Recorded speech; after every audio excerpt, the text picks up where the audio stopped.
I'm Joanne Krulotz in for Phil Nee on this morning's edition of the morning show on WRCO. And we have in the studio Richland Center Police Chief Billy Jones, and he's here actually representing a new 501c3, the Richland County National Night Out. And you serve on that committee, don't you? I do, Joanne. Thanks for having me. I'm actually the treasurer for the new nonprofit that we established this year. Actually started working on it in August of 24. It's been a trip, that's for sure. Something new for me. But yeah, established the National Night Out nonprofit, and we're pushing forward to continue our work in the community, and to continue our partnership with between law enforcement, first responders, fire, EMS, all of that included, to build relationships with our community partners. Now, this was actually started by Partners for Prevention, and then you've been kind of taking leadership of it to make it self-sustainable after Partners for Prevention no longer gets there, because they're only qualified for 10 years for the grant. Correct. Yep. And so we've ran this the last 4 years in partnership with Partners for Prevention, Bessie Reitzler, yourself. It's been a great partnership. But yeah, we just kind of started to take it over because we want to be self-sustaining, like you said. So we're out there maybe asking for a few donations, applying for some grants on our own. And just getting the program up and running, and hopefully Richland County National Night Out is here to stay for a lot of years into the future. And this isn't the first committee to establish its own 501c3 to hold a National Night Out, is it? No, not at all. Many Vernon County actually has a very, very good and flourishing National Night Out committee, and I've actually reached out to some of their board members, stalked them online and watched their Facebook page to see how they kind of do things, and then just kind of learned as we went. What is the purpose of National Night Out? So National Night Out is about bringing community and first responders together. It's an outreach to show the community that law enforcement, firemen, firefighters, EMS, we're all just like everybody else. We're normal people. We're down to earth. We're just out here to help people as much as we possibly can, and in any way, shape, or form, and to give back to the community and just build that partnership. National Night Out is about bringing the community out, kind of showcasing some of the equipment we have. We bring in vendors from all sorts of other organizations throughout the community, usually care organizations, and they set up booths. They kind of show and talk about what their certain organizations do, and what help that they can give out to the community. And then we have them bring little games and little trinks and trinkets, and they come on out, and the kids and the families can kind of go around and speak to individuals during the event on August 5th, and just see what the community has to offer. Now, you said that you're treasurer, you have a board, you have a committee. That's well represented among all the law enforcement and emergency services, isn't it? It is. So our vice president is actually Sheriff Clay Porter. He's the vice president of the National Night Out Committee. Yourself, you bring the radio background in, and our public notice information center. You're the president. We have Derek Goplin he's the captain of EMS, of Emergency Government. He's the secretary. And then, like I stated, I'm the treasurer. We also have Scott Gald, who's the fire chief. He sits on the board. We have Betsy Reitzler. She sits on the board. Sheila Troxel, she's part of it. I know I'm missing a few people there, but Jessica Huntemer, thank you. Yep, she kind of coordinates our food, kind of does all of that stuff.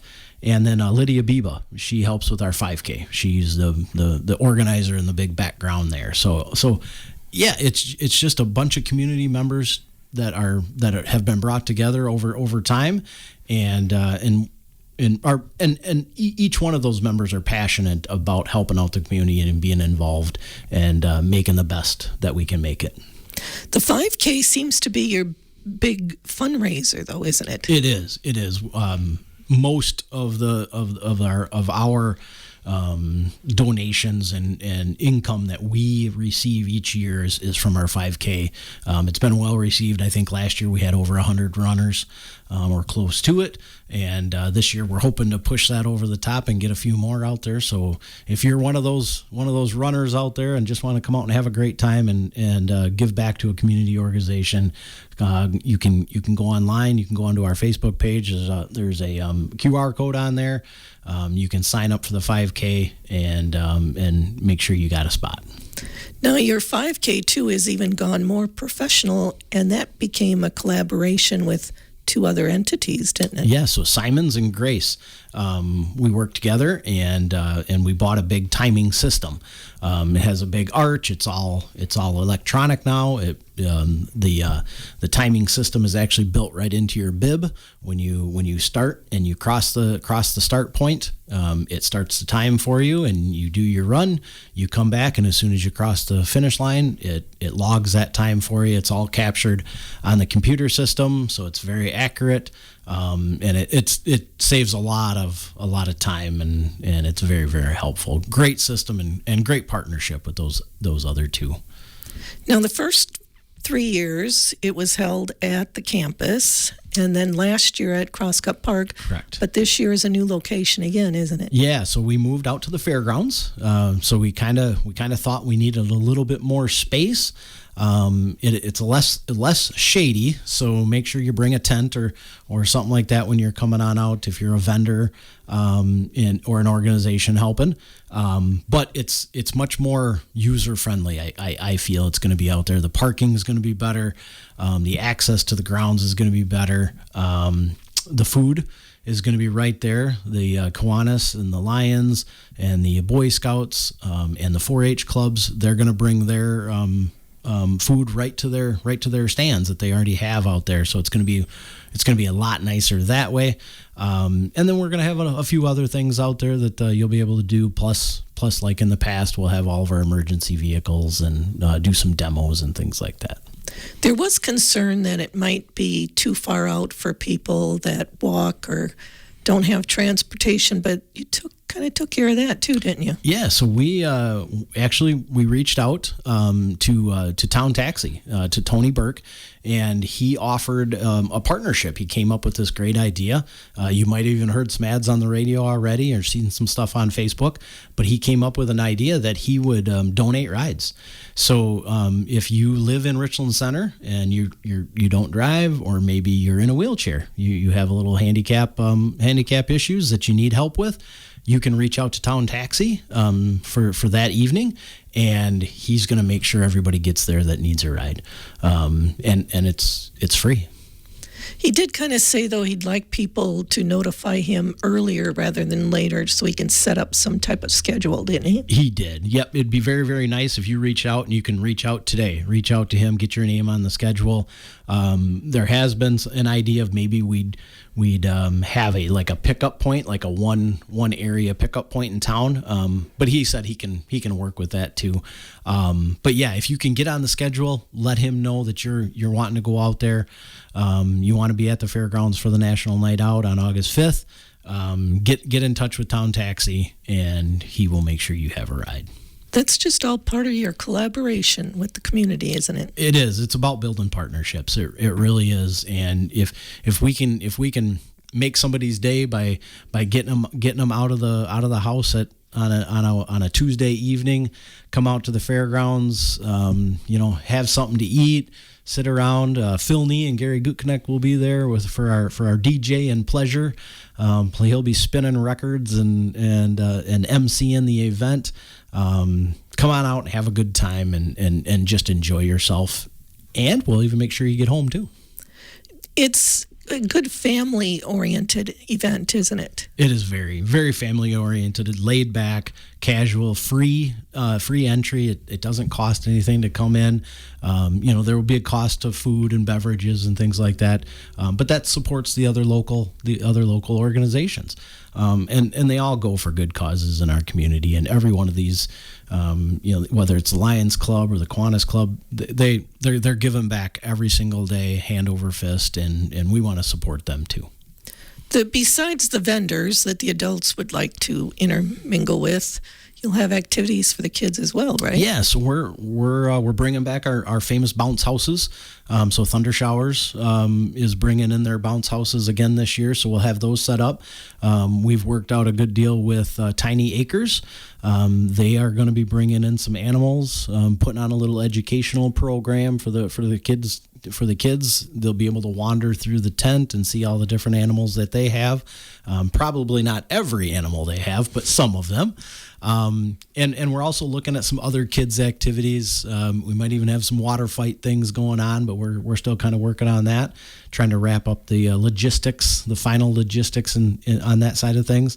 And then plus you'll have all of the special vehicles there that are in the community, the fire trucks and ambulances and police cars, and our MRAP will be back out there this year. The DNR will have his airboat or a boat of some sort. I'm not sure exactly which one Warden Williams is bringing this year, but he'll be back out there so the kids can get to see that and kind of climb around and see how we do our jobs. It seems like the kids get all excited about the MTAC and that, you just see these big smiles and they sit up there looking like a tiny little ant in these big vehicles. Yeah. But, even though that it's camaraderie and community and it's free to get in and everything, you still have some expenses, and that's why you kind of went to a 501c3, isn't it? Yeah, it just kind of helps us round everything off to have that 501c3 and then plus it makes it a tax deductible donation, for folks that want to give back and they need that at the end of the year or whatever the reason might be. It's just really going to help us kind of keep everything to our own organization, keep everything in one spot, and help out whoever needs a little help along the way. Now, if someone is interested in supporting your endeavors, how can they do that? So you can mail a check to the Richland Center Police Department. That address is 470 South Main Street here in Richland Center, and just address it as Richland County National Night Out, and then those funds will go right in, and you'll get a receipt either in the mail, or if you want to include your email, we can send it that way as well. But then all those funds will go to support this event. Now, if someone wants more information, you have an email too, don't you? I do. You can email me or Richland County National Night Out. So that email address is richland.county, NNO, and those are just the initials for National Night Out, @gmail.com. So you can email that, send an email to that address and reach out, ask any questions. You can even call me at the Richland Center Police Department, and I'll talk to you as well if you'd rather do that. You're also working up a website and Facebook page, aren't you? We're working on it. Yep, it's a slow process for maybe some of us computer illiterate people out there, but we're getting some help and we're working on that. So hopefully, probably won't hit the interweb before National Night Out, but it's coming soon. One thing to remember, though, National Night Out is always the first Tuesday of August. First Tuesday of August. Which falls on what date this year? It falls on August 5th, and the time for that event is 5 p.m. to 8 p.m. The pre-registration or the early registration for the 5K starts at 4:30. But they can register now for that too as well. And you can register online as well. But in-person registration starts at 4:30. And if you register early, you're going to be guaranteed a T-shirt. And it's a little cheaper too. So get registered and get those numbers in. We always like to see who's coming and how many people we got, and so we can kind of plan ahead, so we can make sure we have that T-shirt for you. Anything else you'd like to share with your new endeavors here? No, it's been a whirlwind. It's been a lot of fun. I appreciate the board. I appreciate the community's outreach and gracious pouring of support. And we just really, really look forward to August 5th. Well, thank you very much, Billy, for coming in. Thank you. And we look forward to seeing everybody August 5th at National Night Out.